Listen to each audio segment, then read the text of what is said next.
Joining us live now is the Assistant Foreign Minister Matt Thistlethwaite and the Liberal Senator Maria Kovacic. Good morning to you both. So I'll start with you, Matt, on this morning. What's the government's response to these comments from Netanyahu overnight?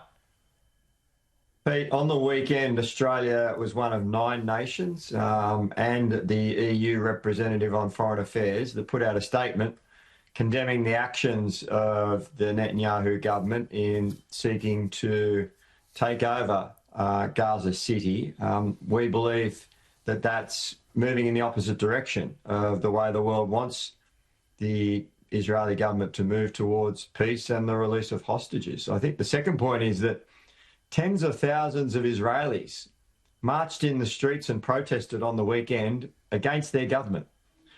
They're saying enough is enough, that the starvation, the continued holding of hostages by Hamas has to stop. And the only way to work towards that is to work towards a ceasefire that involves the release of those hostages and takes this opportunity to permanently try and resolve this issue. Pretty damning, though, from a foreign leader, from an ally, though, to say that your actions or our government's actions are shameful. Do you have a response to his specific wording, his specific sledge on the Australian government? Look, Australia is a supporter of the nation of Israel. We certainly recognise Israel's right to exist, but we also want peace.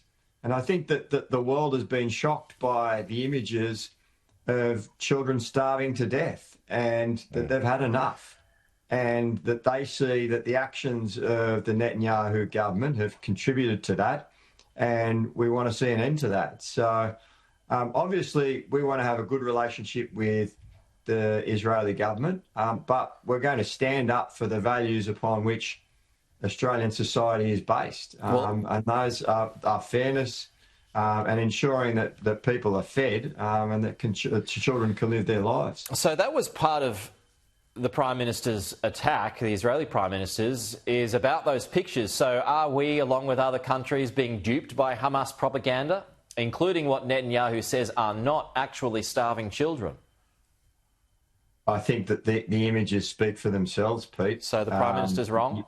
You can't make up an image like that of children starving. And we've all seen the footage on the nightly news of people desperate for food. You only get to that situation where it's life and death, whether you eat or not. And I think that you can't make those images up. They speak for themselves. So the Prime Minister's wrong? Well, we certainly believe, that those images speak for themselves, that there is starvation going on in Gaza, and that the deliberate withholding of food by a government potentially breaches international law. OK. Maria, you've been patient. Thank you. First of all, let's back things up to Prime Minister Netanyahu's comments about our government. Said the advocacy of a Palestinian state is, quote, shameful. Pretty damning, as I said to Matt there, from a foreign leader of an ally to say that about our government. But what's your response to that, first of all? I would say we want to see 3 things. We want to see people fed, we want to see the hostages released, and we want to see an end to this conflict. Where the concern is for us, and what the government really needs to explain to Australians, is why they are looking to potentially recognise the state of Palestine while Hamas, a known terrorist organisation, a listed terrorist organisation in this country, is still in charge in Gaza. And that represents a real concern, effectively, of negotiating with terrorists. You know, there is the discussion around food, and that is legitimate, but we also have to acknowledge and understand that Hamas themselves are leveraging that food supply for their own benefit in order to do what it is that they're trying to do, which is to ensure that Israel is blamed for what is going on there, and that they are able to effectively run through and install themselves as some form of government in Palestine. And we cannot have that under any circumstances whatsoever. We cannot forget who they are and what they're doing, and the fact that they have absolutely refused to hand over the Israeli hostages, and that they also want the destruction of the State of Israel. So, as Matt points out, pictures do speak for themselves. So when Prime Minister Netanyahu said overnight that, basically countries are getting duped by Hamas propaganda. He mentioned that perhaps some, not all of the pictures are not of starving children. Do you think he's wrong? Well, I don't know, and none of us know the answer to that. But what we need to do is actually to be thinking critically as to what is going on over there. And just because Hamas is providing one piece of information, that does not mean that that is entirely accurate. We also know that they have been known historically to withhold aid. So we have to understand whether the aid that's being provided is actually going into the hands of Gazans that desperately need it, or whether it's been controlled and manipulated by Hamas, a terrorist organisation. Well, on that point, Matt, do you agree with that? It's not all black and white when it comes to the distribution of aid in Gaza. Do you agree with Maria's point? And a lot of points that are suggested overseas too, that Hamas is actually withholding aid, that it's being sold in markets for inflated prices. Yeah, Hamas is an evil organisation. They've been involved in terrorist activities, and that's why they're a proscribed terrorist organisation here in Australia. But we've also been a nation that has always stood for upholding the rules-based order and international law.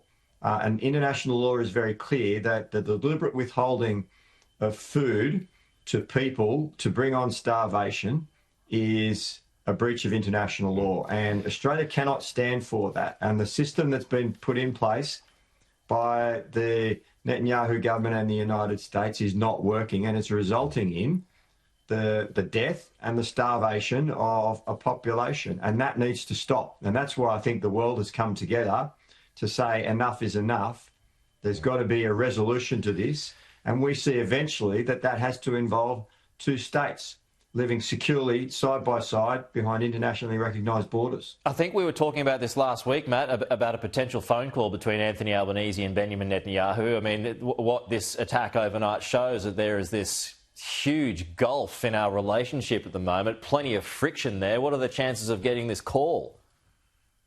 Well, our Prime Minister, Anthony Albanese, stands ready to talk to Benjamin Netanyahu. We've always been a supporter of the State of Israel, and we want to work together with that nation. But at the end of the day, as I said, we will always stand up for upholding international law, and we're not alone in doing that.